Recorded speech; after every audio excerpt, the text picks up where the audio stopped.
So, ఇది చాలామందికేంటంటే అసలు మనకేదన్నా mental health issues వస్తే ఈ పలానా డాక్టర్‌ని కలవాలి అనేదే చాలామంది మాకు తెలీదు ఏ డాక్టర్‌ని కలవాలి, ఏం చేయాలి, అందుకే ఇంత లేట్ చేశాము, ఇంత లేట్‌గా వచ్చాము అని అంటుంటారు.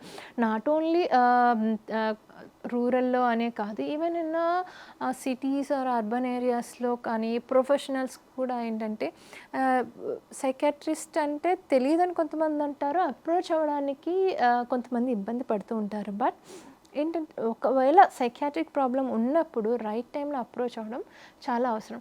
అయితే ఏ టైంలో మీరు సైకియాట్రిస్ట్‌ని అప్రోచ్ అవ్వాలి? అంటే ప్రాబ్లమ్ ఏ కండిషన్‌లో ఉన్నప్పుడు, ఎంత సివియారిటీలో ఉన్నప్పుడు మీరు సైకియాట్రిస్ట్‌ని అప్రోచ్ అవ్వాలి? డిఫరెంట్ సైకలాజికల్ డిస్టర్బెన్సెస్ అనేవి ఏముంటాయి? సో, ఫస్ట్ థింగ్ ఎడిక్షన్, దాంతో పాటు schizophrenia, bipolar effective disorder, depression, anxiety issues, OCD అంటే అబ్సెసివ్ కంపల్సివ్ డిజార్డర్ అని అంటారు. డిఫరెంట్ పర్సనాలిటీ ఇష్యూస్‌లో ఉన్న వాళ్ళకి కూడా బిహేవియరల్ ఇష్యూస్ వస్తూ ఉంటాయి. And any other issues like with eating disorders కానివ్వండి, ఇన్సోమ్నియాస్ అంటే స్లీప్ డిస్టర్బెన్సెస్ కానివ్వండి.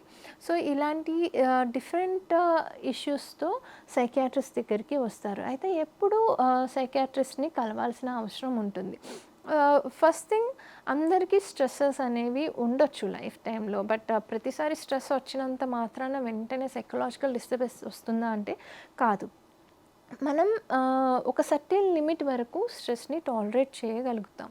Beyond thought it effects your brain. So, ఆ బ్రెయిన్‌లో ఏంటంటే డిఫరెంట్ మనకి ఎమోషనల్ డిస్టర్బెన్స్‌ని కంట్రోల్ చేసుకోవడానికి, లేదంటే ఎమోషనల్‌గా ఎక్కువ ట్రిగ్గర్ అయినప్పుడు ఏంటంటే there will be like amygdala అని అంటాము బ్రెయిన్‌లో. దేర్ ఈస్ అన్ అలారం అప్పుడు అవుతుందనమాట. అంటే అమిగ్డలా విల్ రెస్పాండ్. సో, అప్పుడేమవుతుంది అంటే that gives the signal to other brain areas. So, దీనివల్ల ఏంటి అంటే డిఫరెంట్ న్యూరో ట్రాన్స్మిటర్స్‌లో డిస్టర్బెన్స్ అనేది వస్తుంది. We have serotonin, glutamate, dopamine. So, ఇలా డిఫరెంట్ న్యూరో ట్రాన్స్మిటర్స్‌లో డిస్టర్బెన్స్ వచ్చి అవి ఏ బ్రెయిన్ ఏరియాల్లో ఎఫెక్ట్ అవుతాయి అన్న దాన్ని బట్టి మనకి సైకలాజికల్ డిస్టర్బెన్స్ అనేది ఏమొస్తుందని డిపెండ్ అవుతుంది. ఈవెన్ జెనెటిక్ ఇష్యూస్ కానివ్వండి, హెరిడిటరీగా ఫ్యామిలీస్‌లో రన్ అవ్వడం కూడా జరుగుతుంది. At the same time because of the higher life stresses కూడా ఎప్పుడైతే మనకి ఆల్రెడీ సైకలాజికల్ డిస్టర్బెన్స్ వచ్చే ఛాన్స్ ఉందో, ఇవి అనేవి మీ లైఫ్ ఈవెంట్స్ అనేవి ట్రిగ్గర్ చేసే అవకాశం ఉంటుంది. సో, ఇలా వచ్చినప్పుడు ఏంటంటే ఫస్ట్ టెంపరరీగా కొన్ని రోజులనేది you can able to manage. Even కొంచెం మీకు ఇంట్రెస్ట్ తగ్గింది. Suppose if you take depression or anxiety issues around 2 weeks like that you can see. కానీ ఏమవుతుందంటే నెమ్మదిగా ఆ 2 weeks you can manage. Okay, ఏదైనా ఎక్సర్సైజెస్ చేసాము అలా బెటర్ అవుతుంది. కానీ తర్వాత ఏంటంటే నెమ్మదిగా మీరు ఎంత ప్రయత్నం చేసినా కూడా you can't overcome it.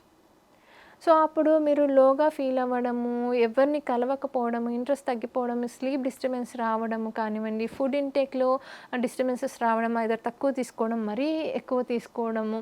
So, లేదు అంటే వర్త్‌లెస్ అయిపోవడము, హోప్‌లెస్‌గా అయిపోవడము, పని ఏమి చేయలేకపోవడము, లైక్ వర్క్ ప్రెషర్ ఎక్కువ అవ్వడము.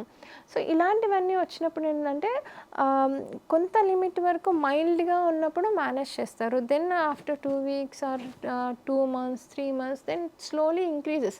సో, అది ఇంక్రీజ్ అయ్యి మైల్డ్, మోడరేట్, సివియర్ అయిపోయి అంటే వర్త్‌లెస్‌గా అయిపోతున్నాను, అంటే సూసైడల్ ఇదన్నీ వస్తుంది అన్నప్పుడు అలా మైల్డ్‌గా ఉండి మీకు మీరు ప్రయత్నం చేసి, అంటే మీరు మీ లిటిల్ లైఫ్ స్టైల్ చేంజెస్ చేసుకొని, మీకున్న స్ట్రెసెస్‌ని కంట్రోల్ చేసుకొని, రొటీన్ ఫిజికల్ యాక్టివిటీస్ చేస్తున్నప్పటికీ కూడా మీకు ఏదైతే డిస్టర్బెన్స్ వచ్చిందో అది తగ్గట్లేదు.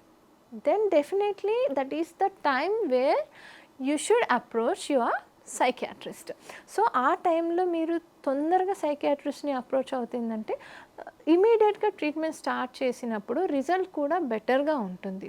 So, even in other cases like acute conditions కూడా ఉంటాయండి. సడెన్‌గా they might land up in some hallucinations, delusions అంటే ఏదో మాటలు వినిపిస్తూ ఉంటాయి. లేదంటే అనుమానపడతారు, చిరాకుగా ప్రవర్తిస్తారు, వయలెన్స్ ఎక్కువ అవుతుండొచ్చు.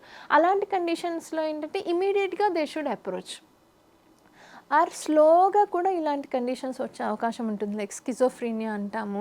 లేదంటే బైపోలార్ మానియా అంటాము. అక్కడ ఏంటంటే ఎక్కువగా మాట్లాడడం, ఎక్కువ చీర్ఫుల్ ఉండడం ఇలాంటివి జరుగుతుంది. సో, అలాంటి కండిషన్స్‌లో మీరు ఇమ్మీడియేట్‌గా గమనించినప్పుడు family members can't able to control that person, violence ఎక్కువ అవుతుంది, ఇరిటబిలిటీ ఎక్కువ అవుతుంది. ఇలాంటివి ఉన్నప్పుడు కూడా వెంటనే అప్రోచ్ అవ్వచ్చు. సో, ఆ డిజార్డర్ స్టార్ట్ అయింది, స్లోగా ఇంక్రీజ్ అవుతుంది. మీరు ఒక 10 డేస్ ఉన్నారు, 20 డేస్ ఉన్నారు, అయినా అది కంట్రోల్ అవ్వడం లేదు, ఇంకా ప్రోగ్రెస్ అవుతుంది అంటే ఇమ్మీడియేట్‌గా you should approach psychiatrist. So, సైకియాట్రిస్ట్‌ని అప్రోచ్ అయినంక కూడా ప్రాబ్లమ్ ఎంత ఉంది దాని బేసిస్ మీదనే అవసరాన్ని బట్టి మాత్రమే ట్రీట్మెంట్ స్టార్ట్ చేస్తారు. దే విల్ అడ్వైజ్ యూ ఏం ప్రాబ్లమ్ ఉంది, ఏం చేయాలి అని.